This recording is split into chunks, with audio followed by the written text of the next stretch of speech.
Hey, it's your girl, Creations by Courtney here with something new and exciting.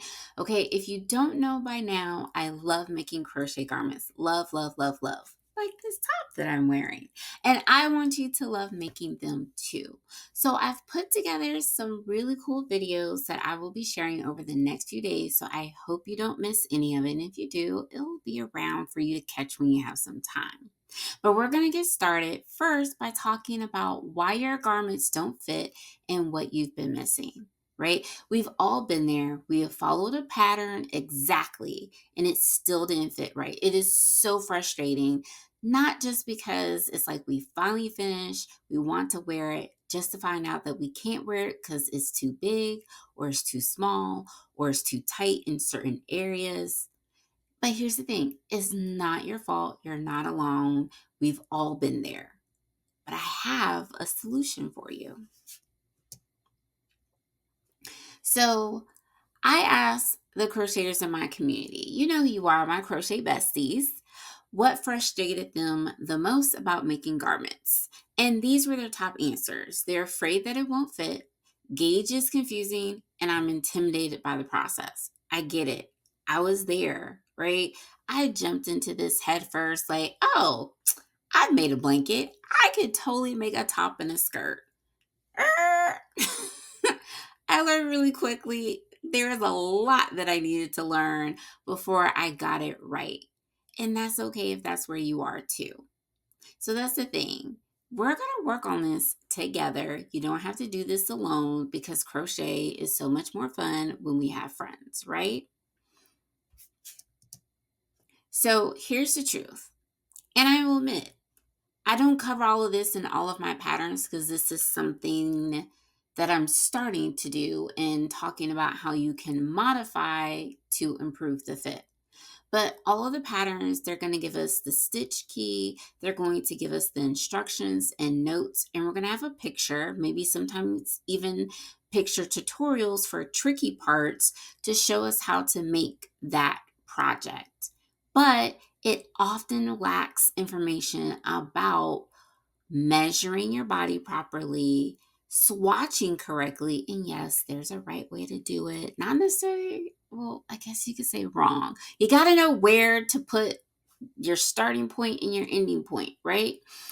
Um, as well as, do you need to make adjustments based on your yarn? Because unfortunately, not all worsted weight yarns are exactly the same, and neither are DK, sport, or even fingering weight yarns. So sometimes you can start with one weight, a size 4, because the pattern says size 4, and you think you're going to get the exact same thing, but it actually comes out different because some yarns are a little stretchier than others, especially when you consider natural fibers.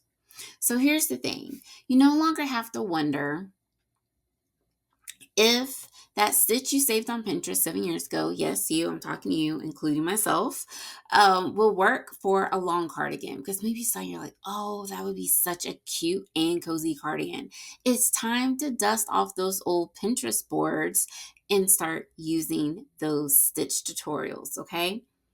So my goal is to help you at least like gauge a little bit more than you do now. I already know gauge is a dirty word in the crochet community. I've heard it time and time again. Oh, I never gauge. I never will. Everything I make works. And it's great if that is you.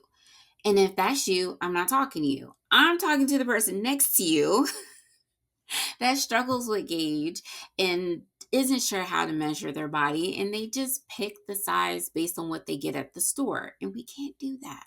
I'll tell you more about that in a moment. So again, you're going to learn all of this stuff. I'm going to give you my secrets. Well, I guess they're not secrets because other people know, but like, I guess it's like my secret sauce if I had a hamburger. I know, not the best analogy, but I think you get it.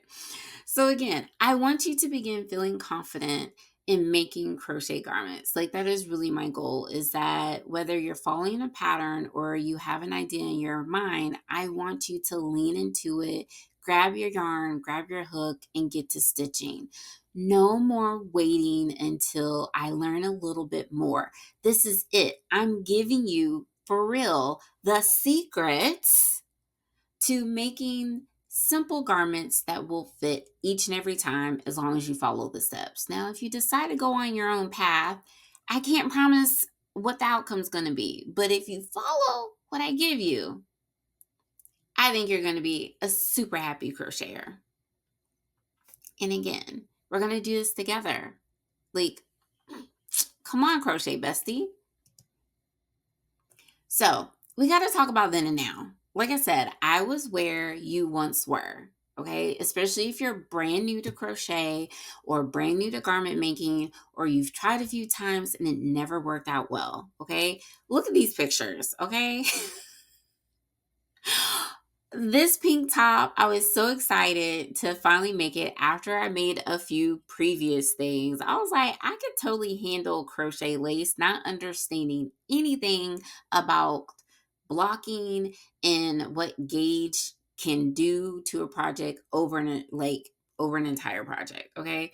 Like, I was like, I can do these stitches. I know how to do this. I've made all these things. Easy peasy lemon squeezy. Well, as you see in the close up, the neckline was all the way down here. It's supposed to fit around my neck and stay on my shoulders. And as you see in the other picture, the fit through the body was fine, but the neckline was a hot mess. I've literally not worn it besides when I've taken pictures because it keeps falling off of my shoulders. And the crazy thing is, I have wide shoulders for my frame. So you would think they would stay up. But lo and behold, it does not. And it's been on my list for 7 years now. Yes, 7 years to fix it because I did have one skein left of the yarn and I still haven't fixed it. So, like, y'all can absolutely keep me accountable to fixing that before it's another 7 years. Okay. But what I learned is that even though I've done lots of projects and even including crochet garments and other wearables, it's different when you're following someone else's pattern or it's really, really simple, like all half double crochets or like half double crochets or double crochets and chain stitches, excuse me. And I'm not knocking those patterns. Those patterns are fantastic. We all need to start there, right? Because we got to get the hang of things. But I, like I said, I didn't understand the impact of gauge. I didn't understand the impact of choosing yarn because my first outfit was a tank and a skirt. I was like, oh my gosh, this is going to be so cute. I could wear this around Chicago in the summer because this is when I was in grad school. I picked up the classic Lily Sugar and Cream cotton on a cone. Got it for an amazing deal. Now, that yarn is amazing. I love cotton yarns. It's worth the wait. But I do not recommend for making a tank top, a close fitting tank top. Now, if it was loose and flowy, it would have been great. But this was more of a fitted look. And this is well before I even understood or knew that ease was even a word. I had no clue what I was doing. It was so tight around my arms. Only wore it once. I do still have the outfit. I might be able to fit the skirt still. The tank top is absolutely a no. And so really it's just like a collector's item. And so what I've learned over the years and what I want you to learn now so you don't have to go through some of the headaches I went through is learning to crochet to your body. Whatever your size is perfect and it is beautiful and it deserves to look amazing in the things that you make and not feel frumpy or that it's too tight. Why are we going to spend all of this time, let alone all the money on the yarn, just to like finish it and not wear it, right? So I've moved from a saggy, oversized neckline to being able to make dresses that fit my exact measurements at that time without a pattern. And I want you to be able to do the same. Now, you don't have to do anything like I did with my birthday dress in the lovely purple and the blues and the greens, right? If you want to, I will be cheering you on every single stitch. But if you want to start with basic sleeveless tops, vests, cardigans, things like that, I got you. And then we can work our way up to making you a fabulous ball gown if you choose. So This is what I learned. This is what I'm going to teach you. Like I've been saying, I'm going to recap it to make sure you really, really get it. Okay. I'm going to teach you how to take your body measurements accurately. Okay. Stop wearing your old favorite t shirt that may have a few stains and holes in it when you take your measurements. We are not doing that. You need to wear proper garments. What you would normally wear under the top, the cardigan, or whatever, you want to wear those type of undergarments when you take your measurements. Okay, it makes a huge difference. It's the same as wearing a bra versus a sports bra. Things fit differently, right? So again, and we can't just choose like, oh, I buy this size at this store, so I'll just pick this size and a pattern. It doesn't work because the sizing standards in crochet are based on the standards by the Craft Yarn Council. If you don't know the Craft Yarn Council, you should get to know them. I'll drop a link down below so you can check out all of their amazing information around the basics of getting started with crochet through more advanced information. But the fashion industry, yes, the fast fashion industry varies. They do have standards. I've even looked at it, but I did not commit to buying a license for it because you have to buy each set size separately. And I was like, well, that's not as helpful. But they vary. I mean, and I know you can go to store A, try on one size, go to store B, you pick up the same size, and if it's completely different, go to store C, pick up the same size, and it also fits completely differently. And yes, there is a difference between an extra large and a 1X, but that's a whole other conversation.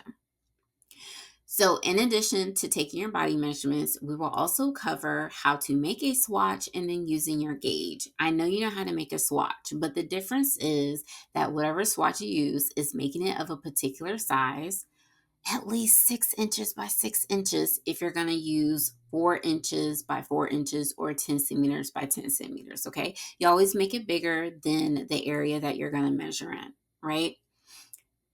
Again, I get into that later. We go deeper when you join me. Okay. Can't give you everything right now. But the gauge gives you so much information, right? That is what will help us translate the body measurements into a stitch count as well as a row count. And there are a few things to be aware of when it comes to measuring. And again, I'll be showing you all of that in the next video. Okay. And last but not least, now that we've gone through all of this, we have our measurements. We now have our gauge. We now know how to change our gauge into our measurements and our gauge, making that come together, right? Now, we're also going to plan a garment, a simple garment. Now, this is not a crochet along where it's like, hey, we're going to do this. We're going to make this finished thing. Now, if you start one, that is fantastic, but that's not the aim of this. The aim is to give you the foundational skills to make anything you want when you want to with any stitch. I'll be showing you specific stitches, some of my favorites, because they have different size multiples, different looks and things like that, rather than just going through the standard things like a double crochet or half double crochet. Again, stay tuned for the next video. But once you plan that garment, you need to know how much yarn, right? Raise your hand, me included, right? You have an idea. Let's say it's a scarf. You see a yarn that you really like at your local store and you buy one skein because it looks big enough. You get home, you get to making it and realize you've used all but this last little bit and it's only half the length that you wanted. Now, many yarn labels will give you an idea of how many skeins you need to make a project, especially if they include a free pattern on the inside of the label.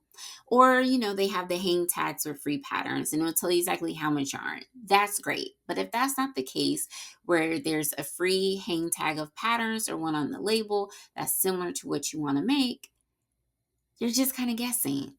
Like, how many of us have single skeins of yarn because we used the rest for a project and now it's just hanging out? Or we only bought one of two colors that we really like, not knowing what to do with it. That's how this top came to be. I had one skein of this color and one skein of this color. and I made an entire top that fits. Why? Because I made a gauge swatch. I knew my measurements and I did a little bit of math. And so I want you to be able to know how much yarn you need to make a cardigan, a top, a duster, whatever your simple garment is going to be. I want you to know that if you need 5 skeins, you need 5 skeins. You don't need to go to the store and buy 4, but you're going to get 5. Can you buy 6 if you want extra? Absolutely. But if you're being mindful of your stash, because, we say we're going to try to control our stash, this will help you know exactly what you need to make that project that you designed and planned out. Or it's a great way to work through your stash, because I got a whole stash of yarn just waiting to be used. So I got a lot of gauge swatching in my future. So again, I'm going to take you through all of this. This is why I created From Stitch to Style. And yes, it's about making simple garments. Yes, there's more complicated. You can get there, but we got to start with the basics, right? We got to take our baby steps before we run at full speed, okay? So if you are vibing with what I'm saying, and I know that you are, I see you, Crochet Bestie. So make sure you hit that like and subscribe button so you don't miss the next videos that are coming. Stay tuned. I'm not going to tell you when, but in like 2 days, okay? Like, just hit the bell, okay? And if you really like it and you know you have a crochet friend that has been struggling just like you, don't forget to share. And while you're here, comment below, right here, right below this video. Comment. I'm going to read the comments. I want to know what your frustrations are, because I'm determined to help as many crocheters as I can overcome their frustrations when it comes to making crochet garments. We love this hobby and we deserve to make anything that we want to, from hats to blankets to amigurumi to ball gowns. So I'm here to give you those foundational skills if you let me. All right. So I will see y'all in the next video. Keep stitching.